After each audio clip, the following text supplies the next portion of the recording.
नमस्कार, आप देख रहे हैं एमए टीवी न्यूज और मैं हूं आपके साथ गीतांजलि सेमवाल। तो आइए नजर डालते हैं इस वक्त के मुख्य खबरों पर। प्रदेश में छठ पूजा का पर्व श्रद्धा और उत्साह के साथ मनाया गया। मुख्य सचिव आनंद बर्धन ने अपने परिवार के साथ प्रेमनगर के टॉन्स नदी घाट पर सूर्यदेव को जल और अन्य पूजन सामग्री को अर्पित किया। उन्होंने सूर्यदेव और छठ माता से प्रदेश की खुशहाली और समृद्धि की प्रार्थना की।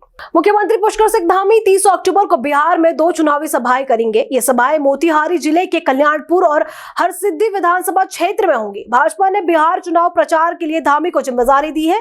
सीएम धामी यूसीसी जैसे फैसलों के लिए देश भर में चर्चा में रहे हैं। इससे पहले भी वे बिहार के कई इलाकों में प्रचार कर चुके हैं। अब 30 अक्टूबर को वो दोबारा बिहार में जनसभाओं को संबोधित करेंगे। उत्तराखंड के 25 साल पूरे होने पर राज्य सरकार रजत जयंती वर्ष मना रही है। इसी मौके पर 3 से 4 नवंबर को विधानसभा का विशेष सत्र बुलाया गया है। देहरादून स्थित विधानसभा भवन में होने वाले इस सत्र को राष्ट्रपति द्रौपदी मुर्मू संबोधित करेंगे। पूर्व मुख्यमंत्री हरीश रावत ने कहा कि यह सत्र गैरसैंण में होना चाहिए था, न कि देहरादून में। इस पर मुख्यमंत्री पुष्कर सिंह धामी ने जवाब देते हुए जो कहा, यह देखते हैं। देखिए, हम लोग सभी की जो सुविधा है उसके अनुरूप ही काम कर रहे हैं, क्योंकि माननीय राष्ट्रपति महोदय जी को आना है। उनके अपने निर्धारित कार्यक्रम होते हैं, निर्धारित एक उनका सुरक्षा का भी एक वो होता है।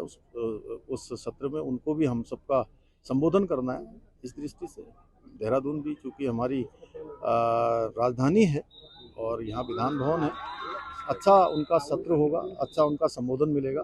पूरे प्रदेशवासी कहीं ना कहीं जो 25 वर्षों की यात्रा है उस यात्रा को अनंत की ओर ले जाएंगे। हिंदुस्तान श्रेष्ठ राज्य बनेगा देश का, उसमें हमें राष्ट्रपति जी का भी, प्रधानमंत्री जी का भी सबका आशीर्वाद प्राप्त होगा। कृषि मंत्री गणेश जोशी की अध्यक्षता में मिशन एप्पल और very intensive Apple plantation scheme पर बैठक आयोजित की गई।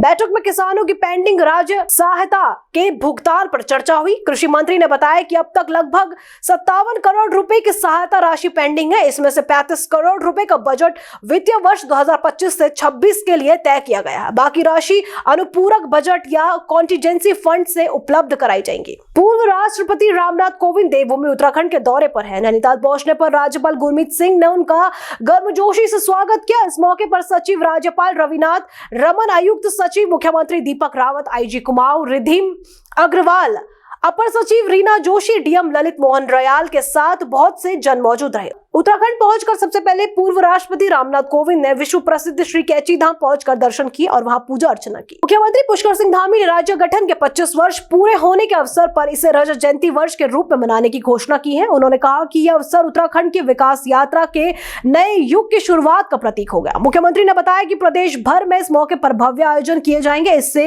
राज्य के निर्माण से लेकर अब तक की उपलब्धियों को याद किया जा सकेगा और आने वाले वर्षों के लिए विकास का नया संकल्प लिया जा सकेगा। दिसंबर महीने से उत्तराखंड में दूसरे राज्यों से आने वाले वाहनों पर ग्रीन सेस के रूप में टैक्स वसूला जाएगा। प्रदेश सरकार ने इस संबंध में आदेश जारी किए हैं कि मुख्यमंत्री पुष्कर सिंह धामी ने कहा कि उत्तराखंड पर्यावरण संरक्षण के लिए लगातार काम कर रहा है। इस बार दिवाली पर दीयों के साथ साथ शराब की बिक्री ने भी रिकॉर्ड तोड़ दिया है। एक्साइज डिपार्टमेंट के मुताबिक त्योहारों के 15 दिनों में प्रदेश भर में शराब की बिक्री 400 करोड़ रुपए के पार पहुंच गई। ये पिछले साल से करीब 25% ज्यादा है। देहरादून, हरिद्वार, हल्द्वानी, काशीपुर और उधम सिंह नगर में शराब दुकानों के बाहर लंबी कतारें दिखी। कई जगह प्रीमियम और विदेशी ब्रांड की कमी भी देखने को मिली। बियर, वाइन और विस्की तीनों कैटेगरी में रिकॉर्ड बिक्री हुई। एक्साइज कमिश्नर अनुराधा पाल ने बताया कि इस बार विभाग को पिछले वर्ष से 25% अधिक राजस्व मिला है। उत्तराखंड सरकार ने आईपीएस अधिकारियों के बड़े पैमाने पर तबादले किए गए हैं। अभिनव कुमार को एडीजी को इंटेलिजेंस सिक्योरिटी पुलिस और एपी अंशुमान को डायरेक्टर ऑफ प्रोसिक्यूशन बनाया गया है। प्रहलाद नारायण अब एसएसपी नैनीताल और यशवंत सिंह को एसएसपी सीआईडी की जिम्मेदारी दी गई। चार धाम में से 3 धामों के कपाट बंद हो चुके हैं। अब श्रद्धालु इनके शीतकालीन स्थलों पर दर्शन कर रहे हैं। शीतकालीन 4 धाम यात्रा को बढ़ावा देने के लिए सरकार ने जीएमवीएन गेस्ट हाउस के किराए में 50% तक की छूट दी है। आइए सुनते हैं टूरिस्ट सचिव ने क्या कहा। सर, जिस तरह से 4 धाम के 3 धामों के कपाट बंद हो चुके हैं, अब क्योंकि शीतकालीन यात्रा को लेकर के लगातार प्रेशर है, किस तरह से देखते हैं सर?